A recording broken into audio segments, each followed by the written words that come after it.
class, and welcome to this live session of CladPoint. Now, this live session, what we have decided is that I'll tell you whatever current has happened in the courts. तो जो भी courts में हुआ, high court में कोई major case हुआ या supreme Court में कुछ मेजर रूलिंग आई which can come in your exams, तो वो चीज़ हम लोग यहाँ पे कवर करेंगे. These are our courses. Please आप इनको देखें. There's this contact number. You can always contact and get to know more about them. So let's start. ये आता है हम लोग का फर्स्ट केस. ये है दिल्ली हाई कोर्ट का case. Pink city expressway private limited versus national highways authority of India. Now there are many cases इसमें से जो कि they're not saying something which has changed the course of law as of now. ऐसा नहीं है कि पहले हम लोग कुछ बोल रहे थे अब इन कोर्ट्स ने कुछ अलग ही बोल दिया. ज़रूरी नहीं है. Many a times and most of the times court सिर्फ रिएटरेट करता है जो पहले बोला जा चुका है. The reason I am including them in this series is कि हम लोग उन पुराने केसेस की बात कर पाएँ या उस लॉ की बात कर पाएँ जहाँ से ये पूरा जो जजमेंट है वो आया है. सो द फर्स्ट वन, इसमें कोर्ट इज सेइंग कि जो सेक्शन 9 है of arbitration and conciliation act, it can not be invoked for directing specific performance of the contract itself. अब specific performance of a contract क्या होता है? Let's say A and B have entered into a contract. ठीक है, ये लोग already contract में है. कॉन्ट्रैक्ट क्या है कि A will give B let's say 2 crore rupees and B will give his land to A. ठीक है, अब A ने ये 2 करोड़ रुपीस B को दे दिया, लेकिन B ने ये लैंड का जो all the paper work and everything जो प्रॉपर्टी प्रॉपरली दी जाती है वो नहीं दी. ठीक, अब क्या होगा? What can A do? A जा सकता है कोर्ट में और A बोलेगा कि जो हमारा कॉन्ट्रैक्ट है उसका स्पेसिफिक परफॉर्मेंस कोर्ट करवाए कि ask B to give me this land because he has taken 2 crore rupees and we had a contract pertaining to the same. ठीक है, ये होता है specific performance of a contract. तो कोर्ट ये कह रहा है कि section 9 of the arbitration and conciliation act can not be invoked to direct specific performance of the contract itself. Also because specific performance का अपना ही एक लेजिस्लेशन है एंड उसमें जाना होता है. ठीक है. Second, direction to opposite party to extend the contract for a further period would amount to granting specific relief of the contract. अब कॉन्ट्रैक्ट का स्पेसिफिक रिलीफ इस तरह से भी हो सकता है कि बी को कोर्ट बोलेगा कि ठीक है till the end of this month 30th आप जो है वो ये land you will transfer it to A, right? But this is also specific performance in a way and therefore this cannot be done through section 9 of Arbitration Act. Third, power can only be exercised for preservation of subject matter of dispute till the decision of the arbitral tribunal. यहाँ पे court ये बोल रहा है कि section 9 क्यों use होगा. Now section 9 क्या है पहले ये देख लेते हैं. सेक्शन 9 आर्बिट्रेशन कंसिलिएशन एक्ट का कहता है कि जो आर्बिट्रल ट्रिब्यूनल में कोई केस चल रहा है, ठीक है, लेकिन बीच बीच में कोई इंटरिम मेजर्स चाहिए. इंटरिम मेजर्स क्या होते हैं? जो एक केस के बीच में लिए जाते हैं. So for example A and B का ये वाला जो अभी कॉन्ट्रैक्ट हम लोग ने देखा, इसमें बी क्या करता है and A gets to know कि बी ये लैंड किसी और को सेल कर रहा है. ठीक है, तो यहाँ पे और ये ए एंड बी का इसके ऊपर आर्बिट्रेशन चल रहा है. तो यहाँ पे A will reach to the court and say कि भाई ये बी सी को जो लैंड देने वाला है, सेल करने वाला है, इसको रोका जाए.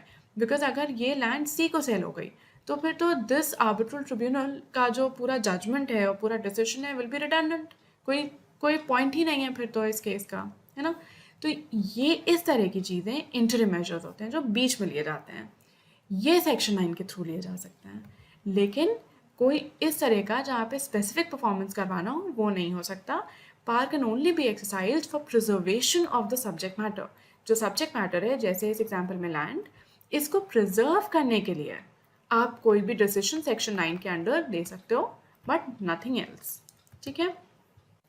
Now comes the second case which is Karnataka high court का case. Supreet Ishwar Divate versus the state of Karnataka.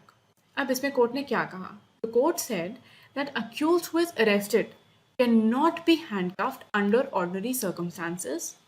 Second, it is only under extreme circumstances that an accused can be handcuffed. Example, possibility of the accused या under trial prisoner escaping the custody. अब ये this is something which has already been held by the Supreme Court. ये बहुत important है. Sadly we still have the practice in courts जहाँ पे वो handcuff करते हैं. That's wrong. And let's see के पुराने हम लोग के प्रेसिडेंट्स क्या हैं इस पर. So there was a very famous case of Sunil Batra versus Delhi administration. The Supreme Court had held that the indiscriminate resort to handcuffs when accused persons are taken to and from court and the expedient of forcing irons on prison inmates are illegal. ये सिर्फ मना नहीं किया है. The court has said that this is illegal. आप अगर एक accused को जेल से कोर्ट लेके जा रहे हो और कोर्ट से वापस जेल ले जा रहे हो, you can not handcuff the person. It is illegal and shall be stopped forthwith save in small category of cases. और जो भी केसेस स्मॉल इश्यूज के हैं उसमें तो बिल्कुल भी नहीं होना चाहिए. Reckless handcuffing and chaining in public degrades, puts the shame finer sensibilities in a slur on our culture. तो कोर्ट ये कह रहा है कि जब आप किसी को चेन करते हो इन पब्लिक, क्योंकि कोर्ट क्या है? Court is a public premise, right? बहुत लोग आते हैं, बहुत लोग जाते हैं. तो अगर आप कोर्ट में किसी को हैंडकफ कर रहे हो, चेन कर रहे हो, तो आप डिग्रेड कर रहे हो उस इंसान को. And this practice puts that person into shame. And ये कल्चर के लिए भी इट्स रियली बैड कि ये एक बहुत ही this is one of the most resorted methods कि अच्छा ले जाना है जेल, हैंडकफ करके ले गए, वापस लाना है, हैंडकफ करके ले आए. So this should not be done. उसके बाद एक केस है, and this is the landmark case on this issue है सुनील बत्रा भी. that's a landmark case in general, but इस point पे Prem Shankar Shukla versus Delhi administration 1980 Supreme Court is very important. The court said that to prevent the escape of an under trial in public interest, reasonable, just, and cannot by itself be cascaded, but to bind a man hand and foot, fetter his limbs with hoops of steel, shuffle him along in the streets, and stand him for hours in the courts is to torture him, defile his dignity, vulgarize society, and foul the soul of our constitutional culture. So you can सी बहुत ही strong language में court ने फिर से इसको condemn किया कि ठीक है, पब्लिक इंटरेस्ट में करना, रीजनेबली एंड जस्टली करना इज़ वन थिंग, लेकिन अगर आप किसी इंसान को ला रहे हो, कोर्ट में हैं या जेल ले जा रहे हैं, वट एवर द केस में भी, और I don't know if you people have seen, actually पैर से लेके हाथ तक की चेन्स बंधी हुई होती हैं, ठीक है, और उसके लिम्स को स्टील से बांध देना और उसको स्ट्रीट पे लाना ले जाना या उसको कोर्ट में घंटों तक इसी तरह खड़े रखना बांध के, दिस इज़ टॉर्चर फर्स्टली. उसके बाद उसकी डिग्निटी पे फ़र्क पड़ता है obviously. And let me tell you, जैसे ही ये डिग्निटी की बात आती है, what we are talking about is article 21. So this handcuffing, indiscriminate handcuffing is illegal and against article 21 of the constitution. And ये सोसाइटी के लिए ख़राब है और हमारे कॉन्स्टिट्यूशनल कल्चर के अगेंस्ट है, ठीक है. फिर एक, this is not a case of course as you can see, ये है the United Nation standard minimum rules for treatment of prisoners. ये रूल्स हैं जिसमें बहुत सारी गाइडलाइंस दी गई हैं कि प्रिजनर्स को कैसे ट्रीट किया जाएगा. These are also called Nelson Mandela rules, ठीक है. ये अडॉप्ट किए गए थे by the United Nations General Assembly in 2015. सब ने यूनाइटेडली इसको अडॉप्ट किया था. और इन रूल्स में ये बोला गया है कि the use of chains, irons और other instruments of restraint which are inherently degrading और पेनफुल शैल बी प्रोहिबिटेड. तो ये जो रूल्स हैं ये भी प्रोहिबिट करते हैं the handcuffing and chaining of persons. Now there is one last case on this. ये है Citizens for Democracy versus State of Assam 1995 Supreme Court. Now I have just quoted a paragraph because it's really nice and it can actually come in your exams in a way कि वो ये paragraph आपको दे दें and then they ask you which judgment it is and then ask you questions on handcuffing itself. So, what did the court say? We declare, direct, and lay down as a rule that handcuffs or other fetters shall not be forced on a prisoner convicted or under trial. इससे कोई फर्क नहीं पड़ता है अगर वो convict हो चुका हो या वो under trial हो. While lodged in a jail anywhere in the country or while transporting or in transit from one jail to another jail.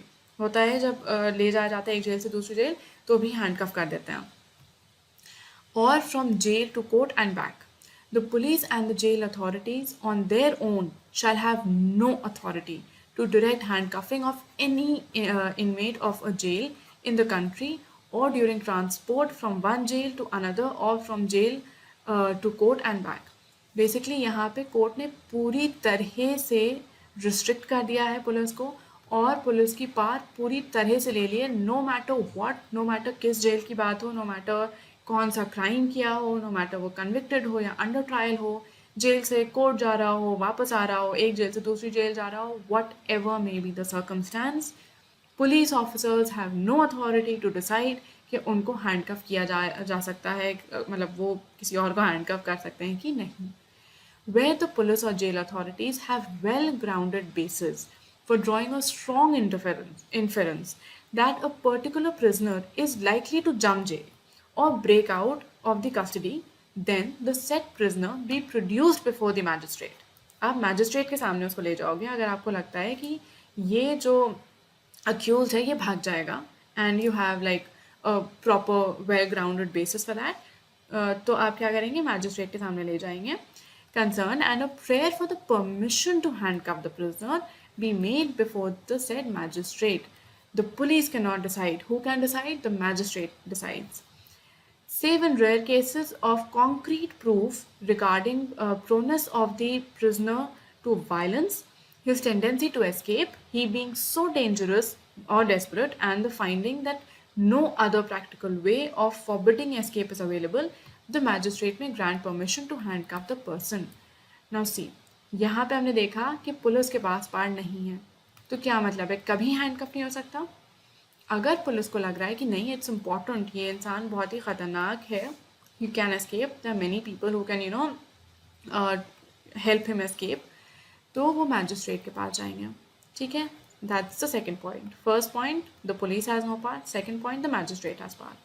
Now the third point is कि इवन जो मैजिस्ट्रेट हैं वो भी इनडिस्क्रिमिनेटली नहीं permit कर सकते हाँ हैंडकफ कर लो, नहीं. रेयर केसेस में जहाँ कॉन्क्रीट प्रूफ हो कि ये इंसान भाग जाएगा या वायलेंस करेगा या वो बहुत डेंजरस है, सिर्फ तभी हैंडकफ करने की परमिशन मिलेगी. So even the magistrate can not go on giving the permission in every case. It has to be a rare case with concrete proof. ठीक है. Now comes the next case. Miss PXXX versus State of Uttarakhand. इसमें क्या हुआ था? The accused had gone through trial under section 504 and 506 IPC. अब एक accused का already trial हो चुका है 504 and 506 में. He was acquitted in the same. उसको acquit कर दिया गया, यानी कि in a very dramatic way बाइज़्ज़त बरी कर दिया गया. The court held that he cannot be subjected to another trial for the same set of facts and same charges. तो कोर्ट ने कहा कि अगर ऑलरेडी इस पे ट्रायल हो चुका है 504 और 506 का, उन्हीं सेम फैक्ट्स पे, उन्हीं सेम चार्जेस पे आप उसको फिर से ट्रायल नहीं कर सकते. ठीक है. The court said that such a trial would be against Article 20 Clause 2 of the Constitution and Section 300 of CRPC and the settled principles of double jeopardy. अब देखते हैं कि इन सब को डिटेल में थोड़ा. ठीक है. Now 504 just for revision क्या होता है, intentional insult with the intent to provoke breach of peace. ठीक है. अगर कोई भी इंसान जान करके इंसल्ट कर रहा है इस तरह से कि जो पीस है पब्लिक का वो ब्रेक हो. सेक्शन 506 क्या है, क्रिमिनल इंटिमिडेशन. इन दोनों के अंडर ये इंसान चार्ज हुआ था. ठीक. उसी पे फिर से केस ट्रायल किया जा रहा था कि same facts and same charges. तो कोर्ट ने कहा नहीं, ये तो अगेंस्ट है आर्टिकल 20 क्लॉज 2 के. क्या है 20 clause 2? No person shall be punished for the same offence more than once. ठीक है.